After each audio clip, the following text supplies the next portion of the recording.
Hi everybody, welcome back to my channel. In this video, we'll be talking about the Challenger 2 tanks. Please remember to like and subscribe the video. Now let's get right into it. Fact 1. The British Army. The Challenger 2 tank was made specifically for the British Army.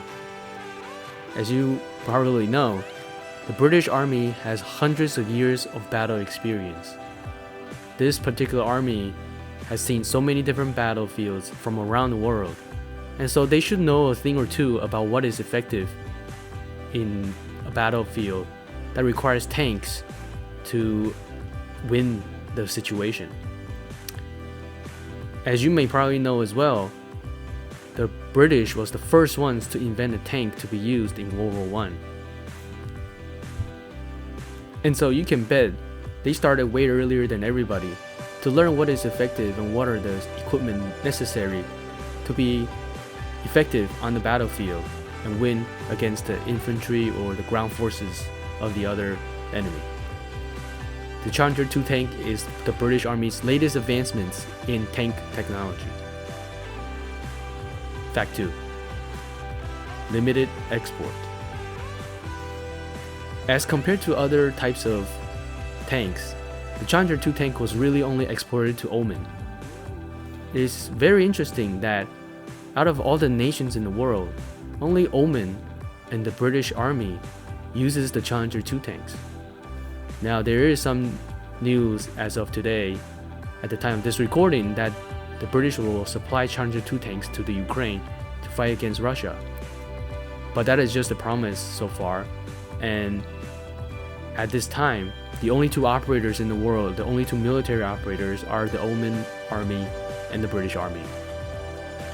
I'm not sure why only the Oman Army got to use the Challenger 2 tanks, whereas other tanks, such as Leopard 2 tanks, are exported worldwide to various different countries. Maybe the British has very strict requirements on who they can use their tanks and who cannot. It is up to the British government to decide who to sell these tanks to.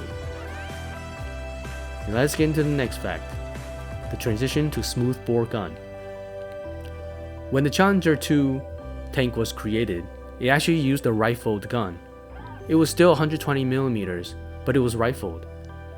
And as time went on, the British government has decided to transition to the same Rheinmetall 122 millimeter smoothbore gun that the M1 Abrams and the Leopard 2 tanks use. Part of the reasons for this transition is the adaptability to other ammo. NATO has standardized to use artillery shells that uses a smoothbore gun, and if the British continue to use a rifled gun, it would bring some problematic logistical issues on the battlefield when they cannot share ammo between their NATO allies.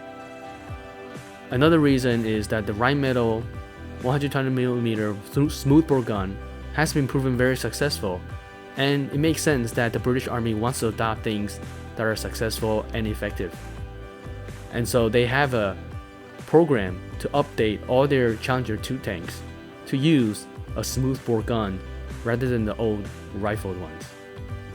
I think it's the right step, because standardized amongst your allies will help you share ammo in the battlefield and help defeat your enemies. Let's get into the next fact. Fact 4. In-place upgrade. The British government has a mandate to upgrade all of the Challenger 2 tanks to the Challenger 3 version. But instead of coming up with a completely new design, they're actually going to do an in-place upgrade of Challenger 2 tanks. That means they'll take existing Challenger 2 tanks and upgrade them internally, such as the gun, transition to smoothbore, and other equipment, night vision, other small arms, mounts, or even the armor and engine. All these different components will be upgraded so that it meets the requirements to become a Challenger 3 tank. I think British Army is pretty clever to do this, because most other armies start from scratch and thus takes much longer to get a new next generation tank. So I think this could be a good move for other armies to copy. that instead of scrapping existing tanks, simply upgrade them so that they can continue to be of service in the environment and the military, and that the army soldiers do not have to wait too long for the latest, greatest, next generation warfighting machine. Alright, now let's get into the next fact. Fact 5. The Chobham armor. The Chobham armor is the next generation armor used on the British tanks. It's got its name from the British Tank Research Center in Chobham Common, Surrey. And this name has actually become a generic term for composite ceramic vehicle armor. This armor is described as being composed of various ceramic tiles with metal and elastic layers, so that they can offer resistance to sharp edges and other anti-tank missiles. And because of their elasticity and extreme hardness, they shatter kinetic energy penetrators so that it protects the tank much better than traditional armor.